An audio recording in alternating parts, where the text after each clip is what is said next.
Hello, dear colleagues, ladies and gentlemen. It is a real pleasure for me to give this talk on post-pancreatitis diabetes at your meeting. This is my conflict of interest. Now, what is post-pancreatitis diabetes mellitus, or also called PPDM? Now, in this slide, you may see a chronic form and an acute form of pancreatitis. So there are these two forms that could cause diabetes. The post-acute pancreatitis is called PPDMA, and the post-chronic pancreatitis is called PPDMC, that is a post-pancreatitis diabetes mellitus. And this has to be diagnosed in patients without pre-existing diabetes. Regarding the age and sex-specific prevalence of diabetes associated with disease of the exocrine pancreas, in this nice population-based study by Petrov and collaborators, you can see bars of different colors. The bars in blue represent the prevalence for patients with acute pancreatitis. In green, the patients with pancreatic cancer, and in red, the patients with chronic pancreatitis.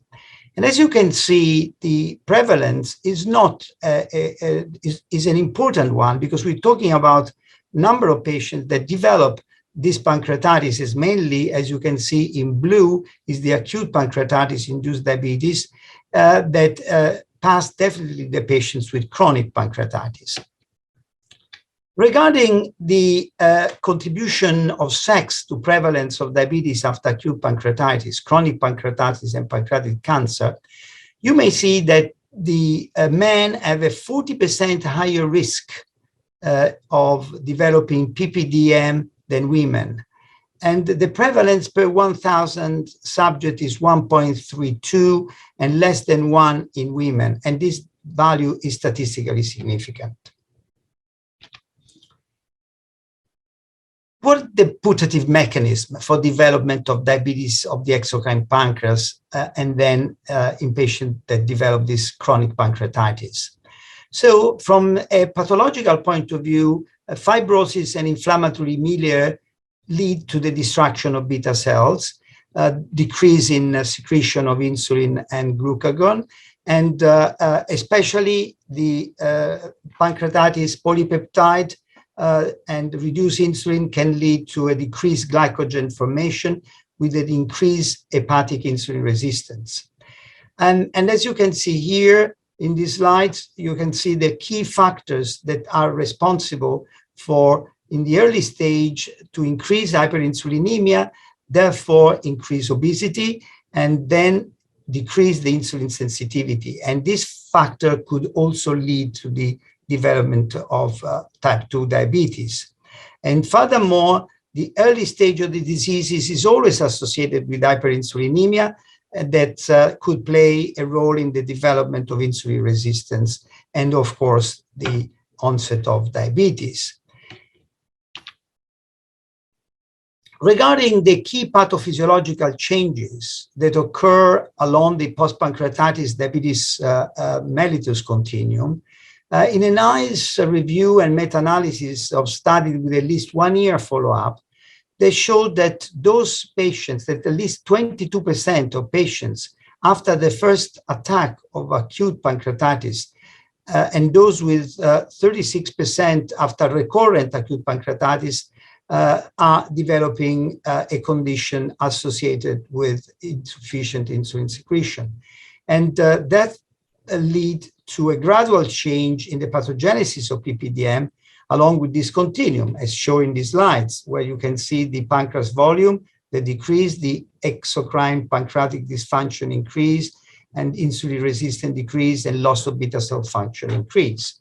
So there is a combination of 3 factors after the first attack of acute pancreatitis that may lead to a permanent loss of beta cell function, and then in an end stage, chronic pancreatitis. So it's a process that starting from an acute form of pancreatitis, and then we can discuss that later on, to a chronic form of pancreatitis, can induce the onset of diabetes. That could be both type 2 and also a type 1 in terms of insulin requirement. So it's not a type 1, classically speaking, although as you can see later with COVID-19, we may have an acute form of pancreatitis associated with beta cell destruction that resembles type 1 diabetes.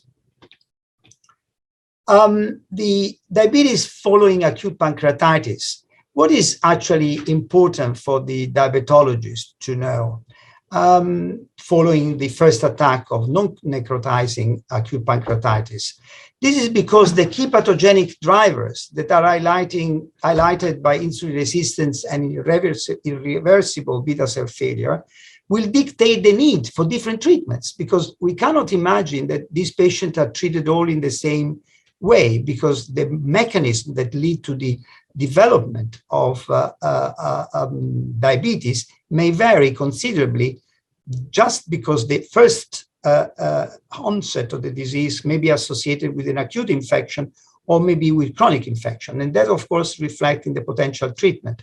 Don't forget that we have 9 different possibilities with 9 different available treatment for patients with diabetes. So we may decide what to do based on the process that lead to the acute or chronic pancreatitis. Regarding the typical PPDM phenotype, who is this person? Is a person with a history of pancreatitis, with a normal or low BMI, with brittle diabetes control and features of pancreatic exocrine insufficiency. So you can see the type 1 diabetes phenotype, the type 2 diabetes phenotype, and then the type 3 CDM, that is the typical phenotype associated with acute pancreatitis and following chronic pancreatitis as well, with a phenotypic characteristic of these patients. So as you can see, there are differences that are very important to investigate. Here we have the type 2 diabetic patient that is overweight, obese, insulin resistance, with high insulin and mild hyperglycemia rare, and with an adult onset. Whereas with type 1 diabetes, we have antibodies that are generated versus classical beta cell, the classical GAD antibodies, with severe hyperglycemia. Hypoglycemia is more common, low insulin secretion, and the onset could be in childhood. I have a few patients that have developed a form of pancreatitis that then developed into type 1 diabetes. And then the typical type 3 CDM, this is under normal weight, insulin sensitive, low insulin, glucagon, and hypoglycemia is common, low pancreatic polypeptide, and onset at any age. Regarding the management principle of pancreatic, of this PPDM. Now, in the absence of studies specifically investigating the treatment of PPDM, the current guidelines are definitely inferred from best practice and is applied to type 1 and type 2 diabetes. So classically, if this acute or chronic pancreatitis lead to insufficient insulin secretion, obviously, insulin is the only therapy available. In type 2 diabetes with insulin failure, the story may be different. We can see later what potential treatments are available. Then another important aim that we have to keep in mind is to reduce further the pancreatic damage. For all patients, concerted effort is required to correct the lifestyle factor, in particular weight loss in obese patients, and to exercise daily, limited increase of carbohydrates, and abstinence from alcohol and smoking cessation. Alcohol also inhibits, don't forget, the gastric lipase secretion, hepatic glucose production, and contribute to fat malabsorption. So cessation of smoking, also because it's pro-inflammatory process, may exacerbate the onset of a pancreatitis in subjects that have a mild pancreatitis, so should be taken into account. So in this slide, you can see what are also the principles and the management strategies for treating PPDM. So we have the hypoglycemia, do not skip meals. Hyperglycemia, take more frequent meals. exacerbation of malnutrition, very typical in these patients. So measure glucose levels frequently, especially those on insulin, and after physical activity to avoid hypoglycemia, avoid alcohol, smoking cessation, ensure adequacy of enzyme therapy, minimize high sugar, high glycemic index food or fluid, consider a diary record diet, glucose levels, enzyme, exercise at least until acceptable control is maintained, and have a routine assessment with the dietitian and monitoring of blood glucose. Regarding the glycemic control, I think what is important is that in general term, it's not so easy to control blood glucose in patients with PPDM. In basic terms, goals of management are to reduce fasting glucose, as we expect. HbA1c should be 7 or less, although patient-specific management with individualized therapy needs to be taken into consideration with age, comorbidity, and life expectancy. So in the elderly people, we should not be so strict with glycated hemoglobin. Around 7, even 7.5 may be acceptable. What about trajectories of glycemia following acute pancreatitis? This is an interesting longitudinal course study with 24 months follow-up published recently. And this is the first prospective course changes in glycemia in patients with PPDM. As you can see, 6 months, 12 months, 18 months, and 24 months. You see that the glycemia tend to increase substantially and in these patients. And as you can see also here, after acute pancreatectomy increased 3 consistently, and then it's 24 months. This is again in patients, the cumulative incidence, as you can see, after 24 months. So therefore, because of this, glycemia tend to deteriorate quite rapidly, we need to intervene to avoid deterioration of glycemia in patients with PP, with acute pancreatitis, suggesting that we need to intervene as early as possible. Regarding management, and of course, what are treatments for these patients? There are different treatment options. All can be taken into account and tailored individually. But as you can see here, we have not many chances using some of the well-known therapies. Metformin should be considered in case of concomitant insulin resistance. That's definitely fine. However, it is badly tolerated due to gastrointestinal adverse effects and weight loss, which are not under desired in patients with chronic pancreatitis. May be also interesting because it can reduce the pancreatic cancer that could be a common feature in these patients. TZDs are generally avoided due to their relation with fluid retention, congestive heart failure, and of course, we should not give them to these patients. Sulfonylurea glinides may increase the risk of malignancy and can cause hypoglycemia, so not the first choice drug. Incretin-based therapy, GLP-1 analogs and DPP-4 inhibitors may enhance insulin secretion, but their use in this patient has been precluded due to association with cases of drug-induced pancreatitis, as you know, in particular with the short-acting GLP-1 analogs. And insulin definitely is the best treatment that we should give to these patients. And therefore, in those that have definitely lack of insulin production, this is the priority treatment. So metformin, insulin, and maybe now there are trials with SGLT2 that may be considered to reduce glycemia and can be taken into account.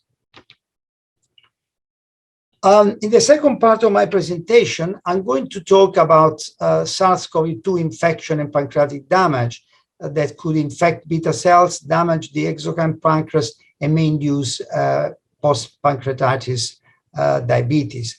This is a new area, totally new, that 2 years ago did not exist. And I think that that could be very valuable for you to present data regarding this new form of pancreatitis. Now, what we know about SARS-CoV-2, a lot now. There have been thousands of papers showing what COVID-19 does. And it is now being shown that in patients that are admitted to hospital with severe COVID-19 infection, most of them may have multiple organ dysfunction or failure. And not only the pulmonary symptoms, the COV-2 infection may also cause diabetes, and there have been plenty of demonstration in the literature of cases of diabetes following COVID-19. And the pancreas as well, means the exocrine pancreas and the pancreatic beta cells appear to be targets of COVID-2 and are damaged by direct or indirect effect of this infection. The evidence and the implication, where are they and what are the information we have so far?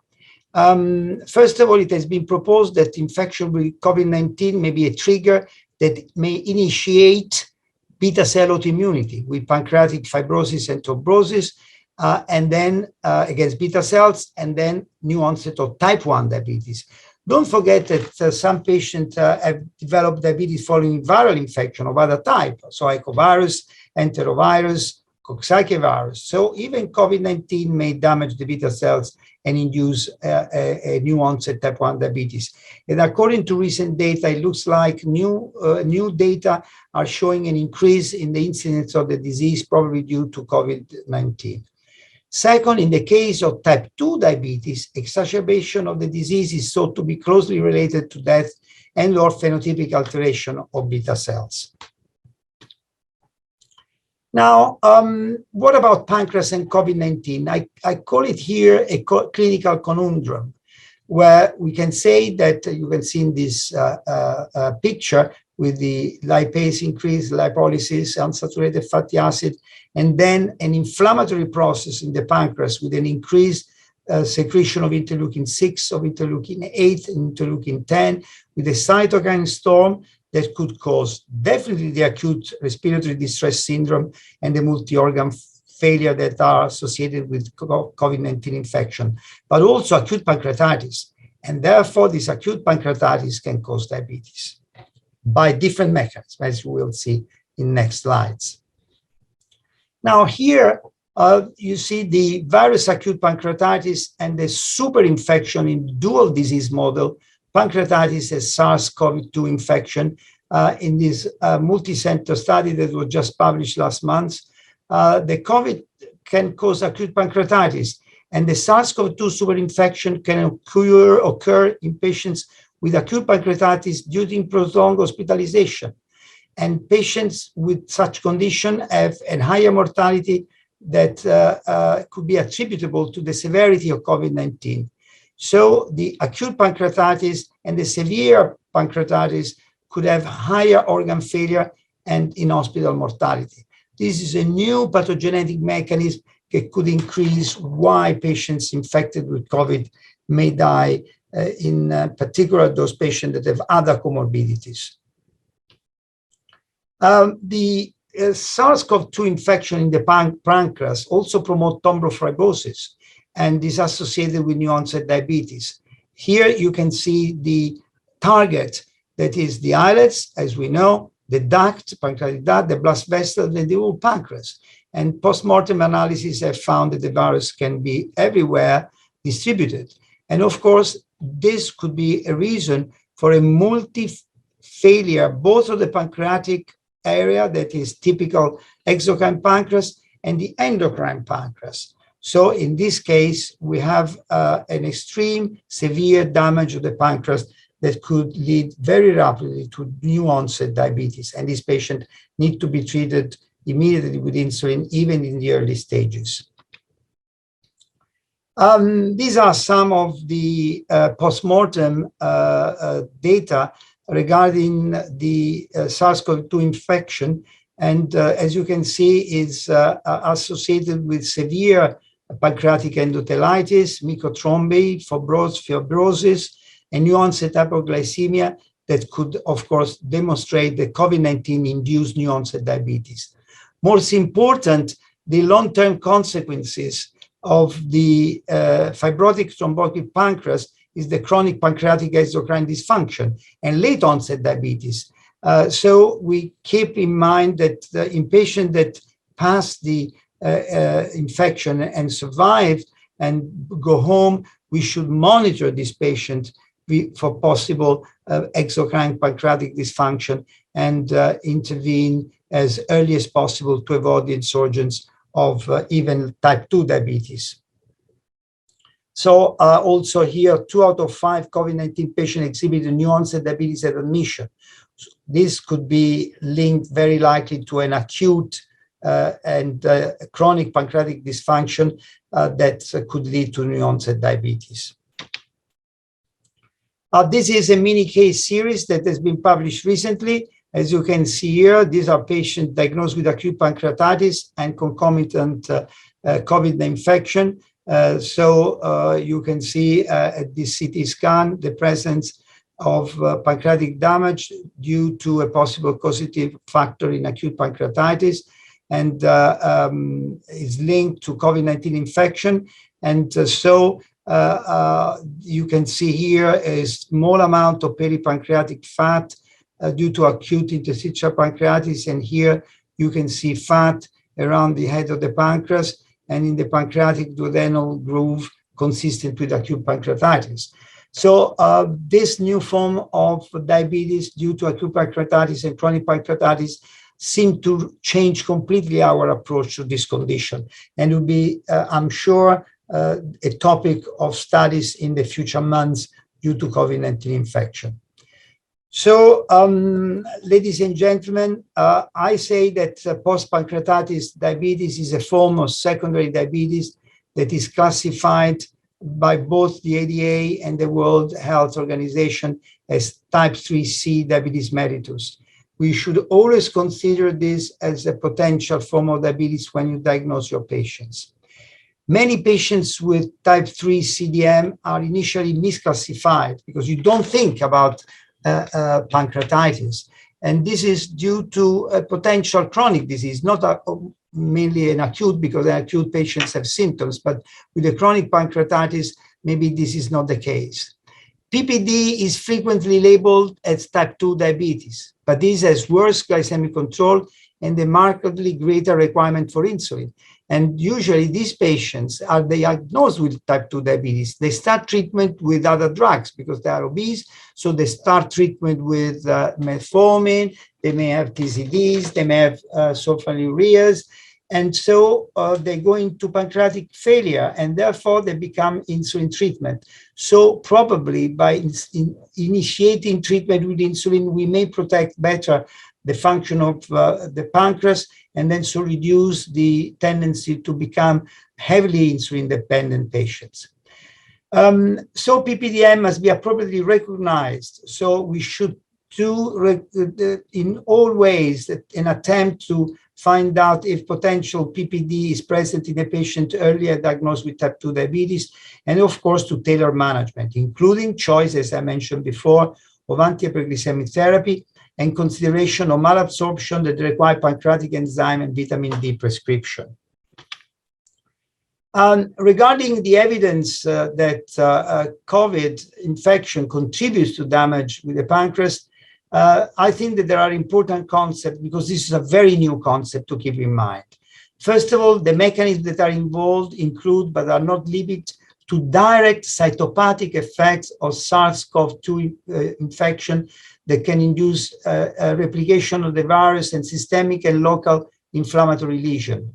SARS-CoV-2 virus infection is not only associated with affection of an impairment of glucose levels, but also exacerbates already existing hyperglycemia through its negative impact on the functional competence of the islands of Langerhans.